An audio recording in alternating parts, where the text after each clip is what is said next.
राधे राधे आप सभी को। हम हैं गणेश सिंह ठाकुर। आज हम बात करेंगे नरेंद्र मोदी जी की, प्राइम मिनिस्टर ऑफ इंडिया की, माननीय नरेंद्र मोदी जी की। एक पॉलिटिक्स से बोलना ठीक तो नहीं होता, लेकिन फिर भी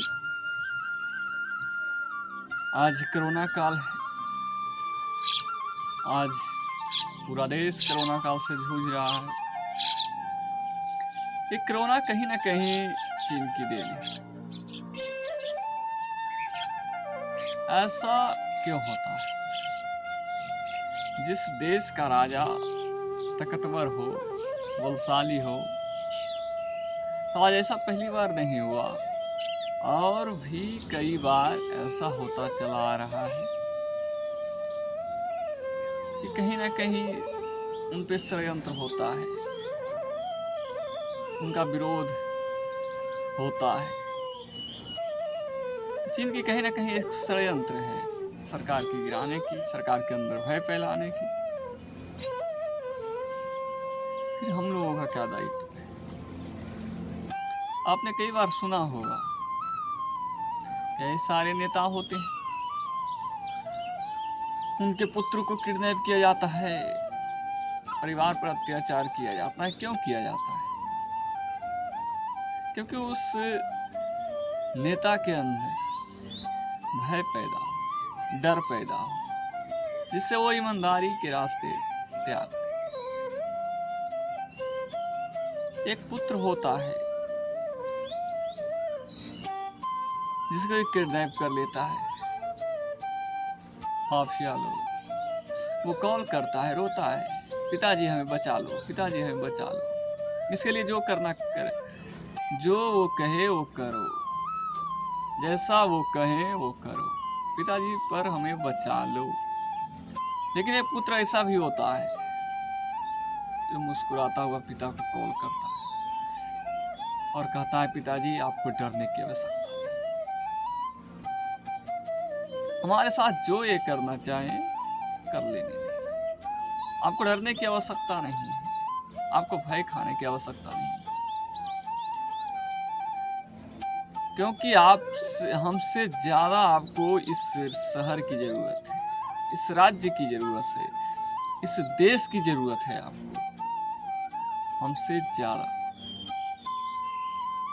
एक पुत्र चला भी गया तो क्या फर्क पड़ता? पिताजी ये करोड़ों आपके पुत्र ही हैं। सोचिए आप कैसे पुत्र हैं। क्या इस कोरोना काल में किसी राजा, किसी प्रधानमंत्री का विरोध करना कहां तक सही? एक दूसरे का सहायता करने की आवश्यकता है, ना कि किसी को विरोध करने की।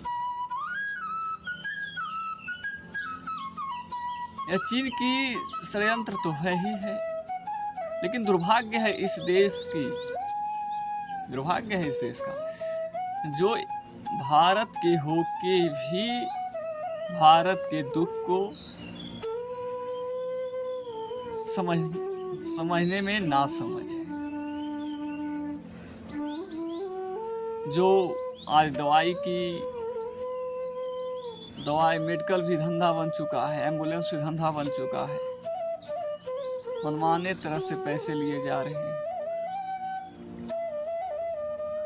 क्या ऐसा हमारा देश था क्या? अगर नहीं तो फिर इस देश को कौन बर्बाद करने का कोशिश कर रहा है? आज हम अपने ही लोग को लूटने में लगे हुए हैं। अरे वो तो चीन वाले तो हो सकता है दूसरे देश के थे, लेकिन पर तो आप अपने ही देश के हैं और अपने ही देश के वासियों को लूट रहे हैं।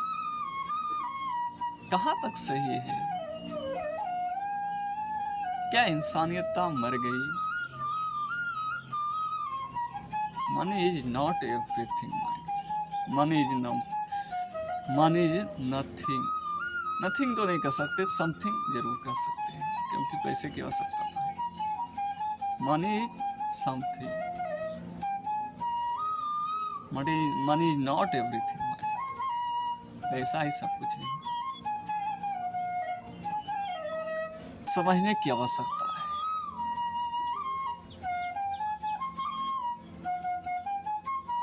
हमारे भारत देश में 3 लोग ऐसे हैं जिनको कुछ करना नहीं, सिर्फ पॉलिटिक्स, सिर्फ पॉलिटिक्स करना। पहला है असुद्दीन ओवैसी, असदुद्दीन नाम तो सुना ही। वो बिहार में आते हैं और 5 सीट लेकर जाते हैं राज्यसभा की, विधानसभा की। 5 सीट कम नहीं होती। हमें पहले लगता था कि वोट विकास को ही मिलता है, विकास पे ही मिलता है। लेकिन आज भारत का लोकतंत्र सिर्फ हिंदुओं पे ही लागू है। भारत का संविधान सिर्फ और सिर्फ हिंदुओं पे ही लागू है। कहीं ना कहीं आप भी देख रहे होंगे, आज कई शहर ऐसे हैं जिसमें हिंदू बहुसंख्यक होते हुए भी मुस्लिम शासक, लेकिन जहां मुस्लिम बहुसंख्यक है वहां हिंदू शासक नहीं हो सकते। आज हमारे धर्म गुरुओं पे जितना अत्याचार होता है, जितना सख्त कानून होता है, वो किसी और धर्म के धर्म गुरुओं पे क्यों नहीं होता है? क्यों? एक है कन्हैया कुमार जी हमारे बेगूसराय वाले। अरे कन्हैया नाम रख लेने से कोई कृष्ण नहीं होता। कृष्ण के लिए धर्म जरूरी है। अब तुम तो अधर्म की ओर बढ़ रहे हो। आज कोरोना काल में, आपत्ति काल में ये सब नजर नहीं आए। एक केजरीवाल जी हमारे हैं, वो हर एक बात में कहेंगे नरेंद्र मोदी जी ने ये नहीं करने दिया, नरेंद्र मोदी जी ने वो नहीं करने दिया। आप फिर बैठे हुए क्यों हैं? फिर त्याग क्यों नहीं देते जब आपको कुछ करने ही नहीं दिया जाता?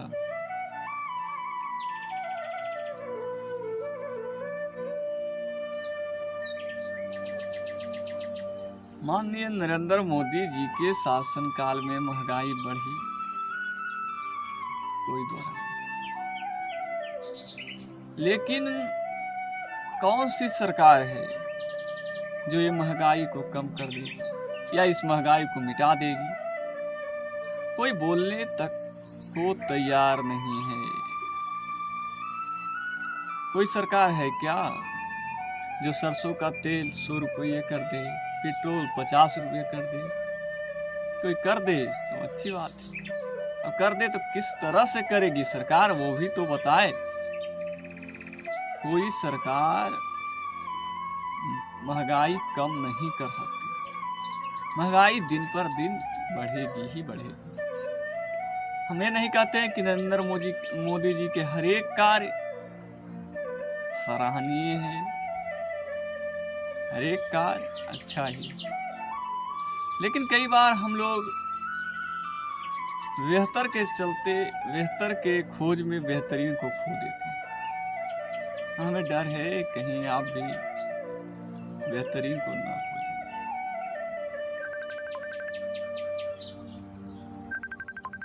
जितना सुरक्षित आज इस देश में हिंदू है, उतना ही सुरक्षित आज देश में मुस्लिम है, ईसाई भी है, सिख भी है। लेकिन अगर सुरक्षित नहीं है तो आतंकवादी है, अगर कोई सुरक्षित नहीं है तो वो जिहादवादी है, माओवादी है। जो लोग कहते हैं ना हमें डर लगता है, हमें डर लगता है, डर तो रहेगा ही। जिनका कर्म खराब है उन्हें डर हमेशा रहता है, उन्हें डर लगेगा ही, क्योंकि उनका कर्म कहीं ना कहीं खराब है। इसलिए इस देश के शासक से डर लगा। कर्म अच्छा करें। आज चीन इस देश को टारगेट कर रहा है, इसकी वजह है कि भारत पे कब्जा करना चाह रहा है। आपको याद होगा 1962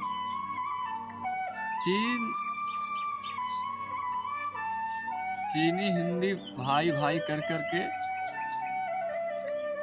उसने 65,000 किलोमीटर तक हमारे भारत की भूमि को छीन लिया। 65,000 किलोमीटर। आज उसे कहीं ना कहीं चांस नहीं मिल पा रहा, उसे मौका नहीं मिल रहा है, इसीलिए कहीं ना कहीं इस देश को तोड़ना चाह रहा है, इस देश का बिखराव करना चाह रहा है। एक बात मैं चीन को भी कह देना चाहता हूँ, जितनी तुम्हारी आंखें छोटी है ना, उससे भी ज्यादा तुम्हारी दिमाग छोटी है। तुम बम विस्फोट शस्त्रों पे अभिमान करते हो, लेकिन हम लोग खुद शस्त्र हैं। हमारा इतिहास नहीं पढ़े हो भारत का। जिस दिन हम चीन पे फटना शुरू हुए ना, उस दिन चीन का इतिहास मिटा देंगे।